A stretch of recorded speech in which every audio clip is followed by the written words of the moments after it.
अंकिता की आंखें खुली तो उसने खुद को हॉस्पिटल के बेड पर पाया। उसकी मम्मी फौरन उसके पास आकर बोली, कैसी है अंकिता तू? इतनी बड़ी बात तूने मुझसे छिपाई। मैं मानती हूँ कि अच्छी परवरिश न कर पाने के कारण तू अपने मम्मी पापा को हमेशा दोषी मानती है, पर है तो हम तेरे माँ बाप ही ना। मुझे दुखी देखकर भला हम खुश कैसे रह सकते हैं? प्लीज़ आप इनसे ज़्यादा बात मत कीजिए, इन्हें रेस्ट की सख्त ज़रूरत है। उसी समय राउंड पर आई डॉक्टर ने पेशेंट से बात करते देखकर कहा तथा नर्स को कुछ जरूरी हिदायत देती हुई चली गई। अंकिता कुछ कह पाती उससे पहले ही नर्स आ गई तथा उसने उसके मम्मी पापा से कहा, इनकी क्लीनिंग करनी है, कृपया थोड़ी देर के लिए आप लोग बाहर चले जाएं। नर्स क्लीनिंग कर रही थी, पर अंकिता के मन में उथल पुथल मची हुई थी। वो समझ नहीं पा रही थी कि उससे कब और कहाँ भूल हुई। उसे लगा कि मम्मी पापा को दुख पहुंचाने के लिए ऐसा करते करते उसने खुद के जीवन को ही दांव पर लगा दिया। अतीत की घटनाओं के खौफनाक मंजर उसकी आंखों के सामने किताब के एक एक पन्ने की तरह आ जा रहे थे। नन्ही अंकिता के मम्मी पापा के पास अपनी मासूम बेटी के लिए टाइम नहीं था। ऊपर से उनके द्वारा लगाई गई पाबंदियां थी सो अलग।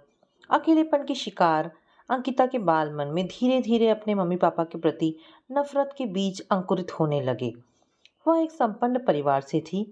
मम्मी पापा दोनों के नौकरी के हटने के कारण उसे उनका सुख नहीं मिल पाया था। जब उसे माँ के हाथों का पालना चाहिए था, तब दादी की गोद में उसने आंखें खोली, बोलना और चलना सीखा। वह 2 साल की थी कि दादी का साया उसके ऊपर से उठ गया। अब उसे लेकर मम्मी पापा में खींचतान चलने लगी। तब आया का प्रबंध किया गया। एक दिन मम्मा ने आया को दूध में पानी मिलाकर उसे पिलाते तथा बचा दूध खुद पीते देख लिया। उसकी गलती पर उसे डांटा तो उसने दूसरे दिन से आना ही बंद कर दिया। अब उसकी परेशानी उनके सामने फिर मुंह बाएं खड़ी थी। दूसरी आया मिली तो वह पहले से भी ज्यादा तेज और चालाक निकली। उसे अकेला छोड़कर वह अपने पति के साथ गप्पे लड़ाती रहती। पता लगने पर मम्मी ने उसे भी निकाल दिया। वह 2 साल की थी, फिर भी उसके जहन में आज भी पालना घर की आया का बर्ताव अंकित है।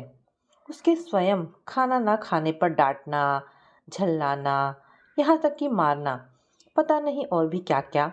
दहशत इतनी थी कि जब भी मम्मी उसे पालना घर में छोड़ने के लिए जाती तो वह पहले से ही रोने लगती थी। पर मम्मी को समय से ऑफिस पहुंचना होता था, अतः उसके रोने की परवाह न कर वह उसे आया को सौंप कर चली जाती थी। जब वह थोड़ी बड़ी हुई, स्कूल में उसका एडमिशन करवा दिया गया। स्कूल की छुट्टी होती तो कभी मम्मी तो कभी पापा उसे स्कूल से लाकर घर छोड़ देते तथा उससे कहते थे कि उनके अलावा कोई भी आए तो दरवाज़ा मत खोलना और ना ही बाहर निकलना। देखने के लिए दरवाजे में आई पीस लगवा दिया था। एक दिन वह पड़ोस में रहने वाले मोनू की आवाज़ सुनकर बाहर चली गई तथा खेलने लगी। तभी मम्मी आ गई। खुला घर तथा उसे बाहर खेलते देख वह गुस्सा हो गई। दूसरे दिन से वह उसे बाहर से बंद करके जाने लगी। एक दिन उसे न जाने क्या सूझा कि घर की पूरी चीज़ें जो उसके दायरे में थी उसने नीचे फेंक दी। उस दिन उसकी खूब पिटाई हुई और मम्मी पापा में भी जमकर झगड़ा हुआ। मम्मी की परेशानी देखकर मोनू की मम्मी ने स्कूल के बाद उसे अपने घर छोड़कर जाने के लिए कहा तो वह बहुत खुश हुई। साथ ही मम्मी पापा की परेशानी भी हल हो गई। 5 साल ऐसे ही निकल गए, पर तभी मोनू के पापा का ट्रांसफ़र हो गया। फिर वही परेशानी। बड़ी होने के कारण अब उसके स्कूल का टाइम बढ़ गया था तथा अब वह पहले से ज़्यादा समझदार हो गई थी। उसने अपनी स्थिति से समझौता कर लिया था। मम्मी के कहे अनुसार वह उनके या पापा के ऑफिस से आने पर उनकी आवाज़ सुनकर ही दरवाज़ा खोलती, किसी अन्य की आवाज़ पर नहीं। एकांत की विभीषिका उसे तब भी परेशान करती, पर जैसे जैसे बड़ी होती गई उसे पढ़ाने और होमवर्क कराने को लेकर मम्मी पापा में झगड़े होने लगे। अभी वह 8 वर्ष की थी कि उसे बोर्डिंग स्कूल में डाल दिया गया। वहाँ मम्मी पापा हर महीने उससे मिलने जाते, उसके लिए अच्छी अच्छी गिफ्ट लाते, पूरा दिन उसके साथ गुजारते। पर शाम को जब उसे हॉस्टल छोड़कर जाने लगते तो वह रो पड़ती। तब मम्मी आंखों में आंसू भरकर कहती, बेटी मजबूरी है, जो भी मैं कर रही हूँ वो तेरे फ्यूचर के लिए ही तो कर रही हूँ। वह उस समय समझ नहीं पाती थी कि यह कैसी मजबूरी है। सबके बच्चे अपने मम्मी पापा के पास रहते हैं, फिर वह क्यों नहीं? पर धीरे धीरे वह अपनी हम उम्र साथियों के साथ घुलने मिलने लगी, क्योंकि सबकी एक सी ही कहानी थी। वह अधिकांशतः बच्चों को इसलिए हॉस्टल में डाला गया था कि क्योंकि किसी की माँ नहीं थी, तो किसी के घर का माहौल अच्छा नहीं था। किसी के मम्मी पापा उसके मम्मी पापा की तरह ही कामकाजी थे, तो कोई अपने बच्चों के उन्नत भविष्य के लिए उन्हें वहाँ दाखिल करवा गए थे। छुट्टी में घर जाती तो मम्मी पापा की व्यस्तता देख उसे लगता था कि इससे तो वह हॉस्टल में ही अच्छी थी, कम से कम वहाँ बात करने वाला कोई तो रहता है। धीरे धीरे उसके मन में विद्रोह पैदा होता गया। उसे मम्मी पापा स्वार्थी और मतलबी लगने लगे, जिन्होंने अपने मतलब के लिए उसे पैदा तो कर दिया, पर उसकी जिम्मेदारी उठाना नहीं चाहते। आखिर एक बच्चे को अच्छे कपड़ों, अच्छे खिलौनों के साथ साथ और भी तो कुछ चाहिए। यह साधारण सी बात वह क्यों नहीं समझ पा रहे हैं, या जानते बूझते हुए भी समझना नहीं चाहते। एक बार उसने पूछ ही लिया, मैं आपकी ही बेटी हूँ, या आप कहीं से मुझे उठा तो नहीं लाए हैं? उसकी मनोस्थिति समझे बिना ही मम्मी भड़क कर बोली, कैसी बातें कर रही है? कौन तेरे मन में जहर घोल रहा है? मम्मा आशंकित मन से पापा की ओर देखने लगी। पापा भी चुप कहाँ रहने वाले थे, बोल उठे, शक क्यों नहीं करेगी? कभी प्यार के दो बोल बोले हैं? कभी उसके पास बैठकर उसकी परेशानी जानने की कोशिश की है? तुम्हें तो बस हर समय काम ही काम सूझता रहता है। तो तुम क्यों नहीं उससे समस्याएं पूछते? तुम भी तो उसके पापा हो। क्या बच्चे को पालने की सारी जिम्मेदारी माँ को ही निभानी पड़ती है? दोनों में झगड़ा इतना बढ़ा कि उस दिन घर में खाना ही नहीं बना। मम्मी गुस्से में चली गई। लगभग 10 बजे पापा हाथ में दूध तथा ब्रेड लेकर आए और आग्रह से खाने के लिए कहने लगे, पर उसे भूख कहाँ थी। मन की बात जबान पर आ गई। पापा, अगर किसी को मेरी ज़रूरत नहीं थी तो मुझे इस दुनिया में लेकर ही क्यों आए? मेरी वजह से आप और मम्मी में झगड़ा होता है। मुझे कल ही हॉस्टल छोड़ दीजिए, मेरा यहाँ मन नहीं लगता।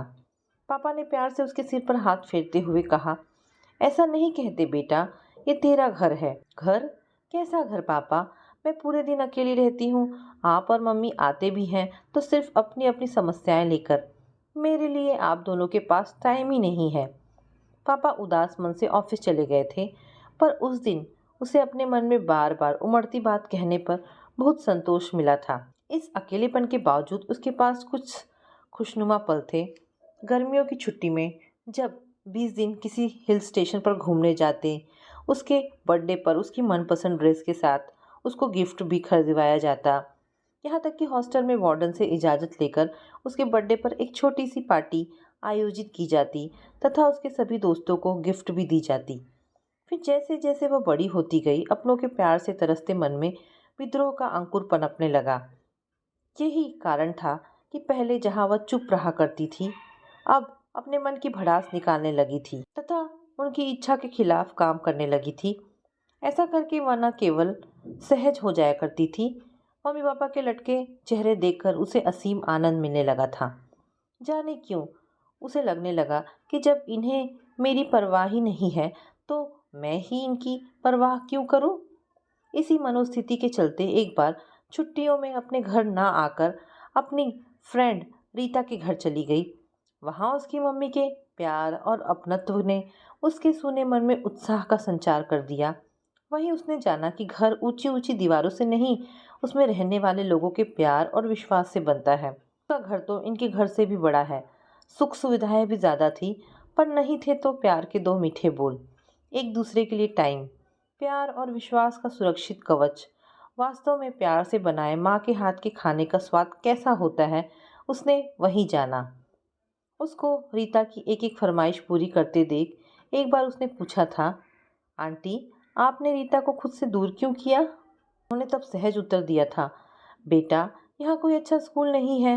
रीता के भविष्य के लिए हमें यह फैसला करना पड़ा। रीता इस बात को जानती है, अतः इसने इसे सहजता से ले लिया।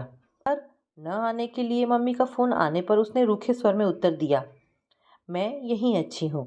आप और पापा ही घुमाओ, मैं नहीं जाऊँगी, क्योंकि लौट कर आने के बाद तो आप और पापा फिर नौकरी पर जाने लगोगे और मुझे अकेले ही घर में रहना पड़ेगा। मैं यहाँ रीता के पास ही अच्छी हूँ। कम से कम यहाँ मुझे घर होने का एहसास तो हो रहा है। अंकिता का ऐसा बर्ताव देखकर रीता की माँ ने अवसर पाकर उसे समझाते हुए कहा, बेटा तुम मेरी बेटी जैसी हो, मेरी बात का गलत मतलब मत लगाना। एक बात मैं तुमसे कहना चाहती हूँ, अपने मम्मी पापा को तुम कभी गलत मत समझना। शायद उनकी भी कोई मजबूरी रही होगी जिसे तुम समझ नहीं पा रही हो। आंटी, अपने बच्चे की परवरिश से ज़्यादा एक मम्मी पापा के लिए और भी कुछ ज़रूरी है। बेटा, सबकी प्राथमिकताएं अलग अलग होती हैं। कोई घर परिवार के लिए सब कुछ त्याग देता है, तो कोई अपने कैरियर को भी जीवन का ध्येय मानते हुए घर परिवार को सहेजना चाहता है। तुम्हारी मम्मी कैरियर वूमन है, उन्हें अपने कैरियर से प्यार है, पर इसका अर्थ यह नहीं कि वह तुमसे प्यार नहीं करती। मैं जानती हूँ कि वह तुम्हें ज़्यादा टाइम नहीं दे पाती, पर क्या उन्हें तुम्हें किसी बात की कमी होने दी? आंटी की बात मानकर अंकिता घर आई तो उसे मम्मी अपने सीने से लगाकर रो पड़ी। पापा का भी यही हाल था। सप्ताह भर की छुट्टी मम्मी ने लेकर उसके पास ही रही, उससे पूछ पूछ कर खाना बनाती और खिलाती रही। तब अचानक उसका सारा गुस्सा आंखों के रास्ते बह निकला था। तब उसे एहसास हुआ था कि मम्मी की बराबरी कोई नहीं कर सकता। पर जैसे ही उन्होंने ऑफिस जाना शुरू किया, घर का सूनापन उसके दिलो दिमाग पर फिर से हावी होता गया। अभी छुट्टी के 10 दिन बाकी थे, पर लग रहा था जैसे उसे आए हुए वर्षों हो गए। शाम को मम्मी पापा के आने पर उनके पास बैठकर वह ढेरों बातें करना चाहती थी, पर कभी फ़ोन की घंटी बज उठती तो कभी कोई आ जाता, कभी मम्मी पापा ही उसकी उपस्थिति से बेखबर किसी बात पर झल्ला उठते, जिससे घर का माहौल तनावपूर्ण हो उठता। यह सब देखकर मन में विद्रोह फिर पनपने लगा। वो हॉस्टल जाने लगी तो मम्मी ने उसके लिए नई ड्रेस खरीदी, ज़रूरत का अन्य सामान खरीदवाया, यहाँ तक कि उसकी मनपसंद की खाने की कई तरह की चीज़ें खरीद कर रखी। फिर भी ना जाने क्यों इन चीज़ों में उसे माँ का प्यार नज़र नहीं आया। उसने सोच लिया, जब उन्हें उससे प्यार ही नहीं तो वह उनकी परवाह क्यों करे। अब फ़ोन आने पर वह मम्मी से ढंग से बातें नहीं करना चाहती। वह कुछ पूछती तो बस हाँ या हूँ में उत्तर देती। उसका रुख देखकर एक बार उसकी मम्मी उससे मिलने भी आई, तो भी पता नहीं क्यों उसे बात करने का मन ही नहीं किया, मानो वह अपने मन के बंद दरवाजे से बाहर निकलना ही नहीं चाह रही हो। छुट्टियां पड़ी तो उसने अपनी वार्डन से वहीं रहने का आग्रह किया। पहले तो वह मानी नहीं, पर जब उसने अपनी व्यथा बताई तो उन्होंने उसके मम्मी पापा को सूचना देकर रहने की इजाज़त दे दी। उसका यह रूप देखकर मम्मी पापा ने आकर उसे समझाना चाहा, तो उसने साफ शब्दों में कह दिया, घर से तो मुझे यहीं अच्छा लगता है, कम से कम यहाँ मुझे अपनापन तो मिलता है। मैं यहीं रहकर कोचिंग करना चाहती हूँ। बुझे मन से वे दोनों वार्डन को उसका ख्याल रखने के लिए कहकर चले गए। कुछ दिन तो वह हॉस्टल में रही, किंतु सूना हॉस्टल उसके मन के सूनेपन को और बढ़ाने लगा। अब उसे ना जाने क्यों किसी से मिलना भी अच्छा नहीं लगता था, क्योंकि वह जिससे भी मिलती वही उसके घर के बारे में पूछता और वो अपने घर के बारे में किसी को क्या बताती। अब ना उसका पढ़ने में मन लगता और ना ही किसी अन्य काम में, यहाँ तक कि क्लास भी कई बार मिस करने लगी। नतीजा यह हुआ कि वह फर्स्ट टर्म में फेल हो गई। अंकिता की यह दशा देखकर एक दिन मिस शोभा ने उसे बुलाकर कहा था, बेटी, तुम्हें देखकर मुझे अपना बचपन याद आता है। यही अकेलापन, यही सूनापन मैंने भी सब कुछ भोगा है। अपने माता पिता के मरने के बाद चाचा चाची के ताने, चचेरे भाइयों की नफरत सब झेली है मैंने, पर मैं कभी जीवन से निराश नहीं हुई, बल्कि जितनी भी मन में चोटें पड़ती गई उतनी ही विपरीत परिस्थितियों से लड़ने का साहस मन में पैदा होता गया। जीवन से भागना बेहद आसान है बेटा, लेकिन कुछ सार्थक करना बेहद कठिन। पर तुमने तो आसान राह ढूंढ ली है। ना जाने तुमने यह कैसा ग्रंथि पाल ली है कि तुम्हारे माता पिता तुम्हें प्यार नहीं करते हैं। हो सकता है उनकी कुछ मजबूरी रही हो जिसे तुम अच्छी तरह से समझ नहीं पा रही हो। तुम्हारे मम्मी पापा तो हैं, जरा उन बच्चों के बारे में सोचो जो अनाथ हैं, बेसहारा हैं या दूसरों की दया पर पल रहे हैं। फिर ऐसा करके तुम किसे तकलीफ दे रही हो, अपने मम्मी पापा को या खुद को? जीवन तो तुम्हारा ही बर्बाद होगा। जीवन बहुत बहुमूल्य है बेटा, इसे व्यर्थ ना होने दो। दूसरों की तरह वार्डन का भी समझाना उसे बेहद नागवार गुजरा था, पर उनकी एक बात उसके दिमाग में रह रहकर गूंज रही थी, जीवन से भागना बेहद आसान है बेटा, पर कुछ सार्थक करना बेहद कठिन। उसने सोच लिया था कि अब से वह दूसरों के बारे में ना कुछ कहेगी और ना ही कुछ सोचेगी, जिएगी तो सिर्फ अपने लिए। आखिर जिंदगी उसकी है। सब तरफ से ध्यान हटाकर उसने पढ़ने में मन लगा लिया। पहले जहां वह ऐसे ही पास होती रही थी, अब मेरिट में आने लगी। सभी उसमें आए बदलाव को देखकर चकित थे। हायर सेकेंडरी में उसने अपने स्कूल में द्वितीय स्थान प्राप्त किया। इसके बाद आगे की पढ़ाई के लिए मुंबई चली आई। कंप्यूटर साइंस में बीएससी करने के बाद वहीं से एमएससी करने लगी, पर तब भी वह अपने घर नहीं गई। इस दौरान उसके मम्मी पापा ही मिलने आते रहे, पर वह निर्विकार ही रही। एक बार उसकी मम्मी ने कहा, बेटा, मैंने एक दो अच्छे लड़के देख रखे हैं। अगर तू देखकर पसंद कर ले तो हमारी एक बहुत बड़ी जिम्मेदारी पूरी हो जाएगी। किस जिम्मेदारी की बात कर रही हैं आप? अब तक आपने कौन सी जिम्मेदारी निभाई है? जब बच्चे को माँ का आंचल चाहिए तब आपने मुझे पालना घर में डाल दिया। जब एक बेटी को माँ के प्यार और अपनेपन की ज़रूरत थी तब हॉस्टल में डाल दिया। यह भी नहीं सोचा कि आपकी मासूम बेटी अपने छोटे हाथों से खाना कैसे खाती होगी, कैसे स्कूल के लिए तैयार होती होगी। आपको मुझसे नहीं अपने कैरियर से ही प्यार था। बार बार आप क्यों आकर मेरे दंश को और गहरा कर देती हैं? मैंने तो मान लिया कि मेरा कोई नहीं है, आप भी यही मान लीजिए। जहाँ तक शादी का प्रश्न है, मुझे शादी के नाम से नफरत है। ऐसे बंधन से क्या लाभ जिसमें दो इंसान जकड़े तो रहे पर प्यार का नामो निशान ही ना हो। दैहिक सुख से उत्पन्न संतान के प्रति जिम्मेदारी का एहसास तक ना हो। मम्मी चली गई थी। उनकी आंखों से निकलते आंसू उसे सुकून दे रहे थे, मानो उसमें दिल नाम की चीज ही नहीं रह गई थी। तभी तो उन्हें देखते ही न जाने उसे क्या हो जाता था कि वो विष उगलने लगती थी। पर यह भी सच है कि उनके जाने के बाद वह घंटों अपने ही अंतर कवच में कैद बैठी रह जाती थी। एक ऐसे ही क्षण जब वह अपने कमरे में अकेली बैठी थी, तब प्रेम ने अंदर आते हुए उससे कहा, अंधेरे में क्यों बैठी हो? अंकिता, याद नहीं है प्रोजेक्ट के लिए हमें डेटा कलेक्ट करने जाना है? बस एक मिनट रुको, ड्रेस चेंज कर लो। अंतर कवच से बाहर निकलकर उसने कहा था। प्रेम उसका क्लासमेट था, पढ़ाई में जब तक उसकी मदद किया करता था। प्रोजेक्ट भी उन्हें एक ही मिला था, अतः साथ साथ आने जाने के कारण उनमें दोस्ती हो गई थी। एक दिन वे प्रोजेक्ट करके लौट रहे थे। प्रेम को परेशान देखकर उसने परेशानी का कारण पूछा तो प्रेम ने कहा, मेरा मकान मालिक घर खाली करने को कह रहा है। समझ में नहीं आता कि क्या करूं, कहाँ जाऊं। एक दो जगह पता किया तो रेंट बहुत मांगते हैं और उतना दे पाने की मेरी हैसियत नहीं है। तो मेरा रूम शेयर कर लो, हम दोनों साथ पढ़ते हैं, साथ साथ जाते हैं। एक जगह रहने से आसानी हो जाएगी। पर पर क्या? मैं किसी की परवाह नहीं करती, जो मुझे अच्छा लगता है वही करती हूँ। दूसरे दिन प्रेम शिफ्ट हो गया था। उसकी दोस्त नेहा ने उसके इस फैसले पर विरोध करते हुए उसे चेतावनी भी दी थी, पर उसका यही कहना था कि उसे किसी की परवाह नहीं है, उसकी जिंदगी है, जैसे चाहे जिए, किसी को कुछ भी कहने का हक नहीं है। नेहा ने यह सब कुछ अंकिता की माँ को बता दिया तो वह उसे समझाने आई। फिर भी वह अपनी जिद पर अड़ी रही तो मम्मी ने पैसा ना भेजने का फैसला सुना दिया। इस पर उसने भी गुस्से में कह दिया था, आज तक आपने दिया ही क्या है, सिर्फ पैसा ही ना। अगर वह भी नहीं देना चाहती तो मत दीजिए, मुझे उसकी भी कोई परवाह नहीं है। मम्मी रोते हुए और पापा गुस्से में चले गए थे। उस दिन उसे बेहद सुकून मिला था। पता नहीं क्यों जब जब वह माँ को रोते हुए देखती, उसे लगता जैसे उसके दुखते घावों में किसी ने मरहम लगा दिया हो। उस दिन ना जाने उसे क्या हुआ कि उसने प्रेम के सामने समर्पण कर दिया। प्रेम ने आनाकानी भी की तो वह बोली, जब मुझे कोई परेशानी नहीं है तो तुम्हें क्यों है? फिर मैं शादी के लिए तो कह नहीं रही हूँ, हम जब चाहेंगे अलग हो जाएंगे। पढ़ाई पूरे होते ही उसकी जॉब लग गई। एक ही शहर में होने के कारण उनका रिश्ता कायम रहा।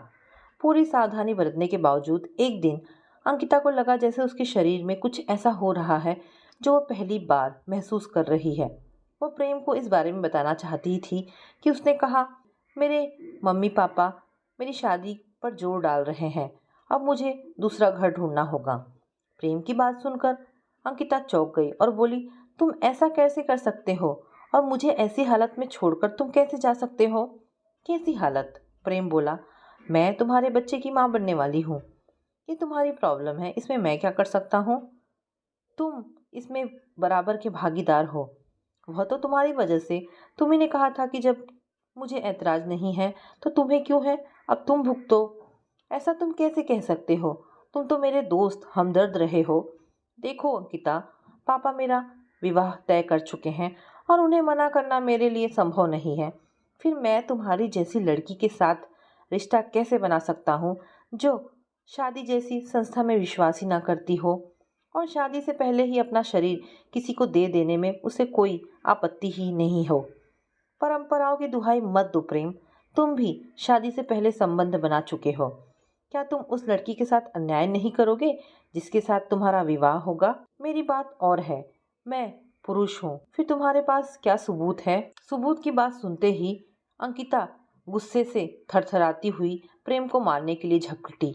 वह तेजी से हटा तो सामने रखी टेबल से अंकिता टकराई और जमीन पर गिर गई। असहनीय दर्द से पेट पकड़कर वह वहीं बैठ गई। प्रेम ने उसे उठाना चाहा तो उसने चिल्लाकर कहा, मुझे छूना मत। तुमने मुझे धोखा दिया है। तुम मेरी जिंदगी में ना कभी थे, ना हो और ना ही रहोगे।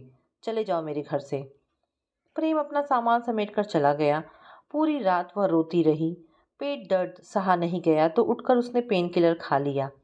अंकिता को बार बार यही लगता रहा कि क्यों उसे किसी का प्यार और विश्वास नहीं मिलता। पहले मम्मी पापा और अब प्रेम। खैर सुबह तक पेट दर्द तो ठीक हो गया था पर मन अभी भी ठीक नहीं हुआ था। क्या करे इस बच्चे का? माना कि यह बच्चा उसकी ज़िंदगी में ज़बरदस्ती आ गया है पर है तो उसका अपना अंश ही ना। वह अकेली कैसे इस बच्चे की परवरिश कर पाएगी?